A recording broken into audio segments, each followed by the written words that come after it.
कुछ डॉक्टर कहते हैं कि आईबीएस है और कुछ डॉक्टर कहते हैं कि आईबीडी है।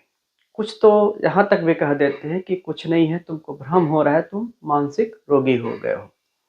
ऐसी समस्या लगभग हर मरीज की होती है जो इन रोगों से परेशान रहता है। आज इसी भ्रम को क्लियर करेंगे, क्योंकि आईबीएस और आईबीडी नाम मिलते जुलते हैं लेकिन बीमारी दोनों बिल्कुल अलग है।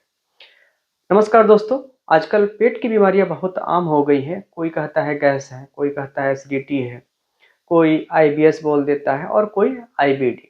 लेकिन सच्चाई यह है कि आईबीएस और आईबीडी दोनों बीमारियों में जमीन आसमान का फर्क है, और इस फर्क को समझना हम सभी के लिए बहुत ही जरूरी है।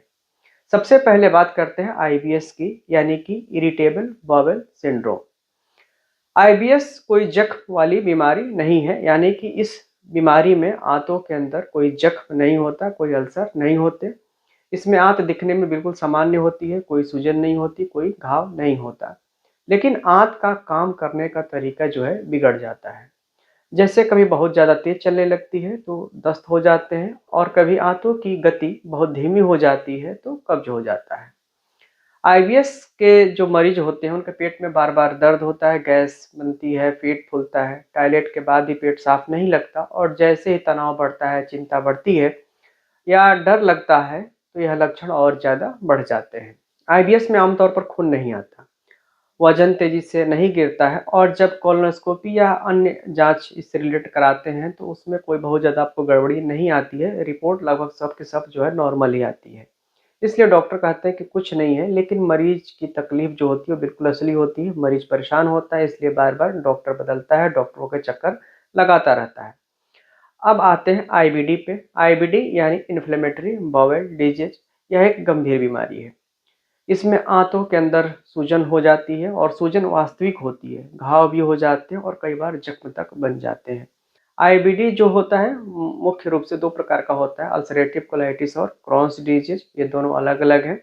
आईबीडी में मरीजों को बार बार दस्त होते हैं, दस्त में खून और म्यूकस आता है, पेट में काफ़ी तेज दर्द भी बना रहता है, वजन तेजी से घटने लगता है, कमजोरी बढ़ती है, खून की भी कमी होने लगती है, और कई मरीजों को हल्का बुखार भी बना रहता है।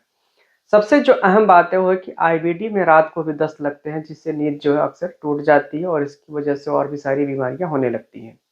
यही सबसे बड़ा फर्क है आईबीएस और आईबीडी में। आईबीडी एक फंक्शनल डिसऑर्डर है, मतलब जो दिमाग और आंतों के बीच का जो तालमेल है, यानी कि जो नियंत्रण है, वो कहीं ना कहीं गड़बड़ हो जाता है। जबकि आईबीडी एक स्ट्रक्चरल डिजीज है, यानी कि इसमें आंत स्वयं बीमार हो जाती है।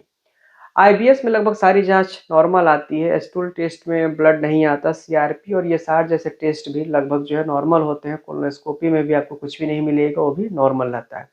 लेकिन जब आईबीडी में आप जांच कराएंगे तो इसमें बीमारी आपको साफ साफ दिखती है। स्टूल टेस्ट में आपको खून मिलेगा, सूजन के जितने भी जो इन्फ्लेमेटरी मीडिएटर्स होते हैं, सीआरपी, ये सारे आपको अक्सर बढ़ा हुआ मिल जाएगा। जब आप कोलोनोस्कोपी कराएंगे तो उसमें आंतों के अंदर आपको सूजन मिल जाएगा, कई बार अल्सर्स भी मिलते हैं।